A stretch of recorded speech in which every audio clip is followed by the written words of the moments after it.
அம்புட்டு ஆசைதான் இருக்கணும். சரி இருக்கட்டும். அப்பேற்பட்ட எம்பெருமான் முருகபெருமானே எப்படி நினைச்சுக்கிட்டு இருக்கீங்க தெரியுமா? அந்த அஞ்சரையில நீதானே நாள்தோறும் நான் பாட காரணம், நீ எந்த நெஞ்சோடு நின்றாடும் தோரணம், நீ இன்றி நான் பாட வேறேது கீர்த்தனம், உறவு ராகம் இதுவும் இது உதயமாகி வருது, உனது காதல் இது அடிமையான மனது, நீதானே நாள்தோறும் நான் பாட காரணம், நீ எந்த நெஞ்சோடு நின்றாடும் தோரணம்.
சந்திக்க வேண்டிய ஆட்களை விரைவா சந்திக்கணும். என்னப்பா நம்ம பகுதி ரொம்ப அமைதியா இருக்காங்களே, ரொம்ப அமைதியா இருந்து நாடகத்தை ரசிக்கக்கூடிய பகுதினா அது நம்ம பகுதியாக தான் இருக்கும் போல. தாய்மார்கள் கூட்டம் தான் இருக்கு, ஆண்கள் கூட்டத்தவே காணாம எங்க டான்ஸ் போட்டா வருவாங்களா? இப்பவே டான்ஸ் நம்ம போடவா? என்ன ஆடல் பாடல்னா என்ன செய்ய அப்படி போய்கிட்டு இருக்கு. சரி இருக்கட்டும். என்னன்னு தேவர் பாட்டா நம்ம ஐயா பாடலை பாடாம யாரு பாடலை பாட போறோம்? பார்க்கடல பள்ளி கொண்டு எந்திரிச்சு உட்காருப்ப, எந்திரிச்சு உட்காருன்னு. ஆமா, அப்படியே தூங்கிறாதப்பா சொல்லிக்கிட்டே. ஏற்கனவே அப்படி இருக்கு கூட்டம்.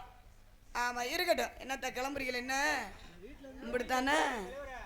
அது சரி.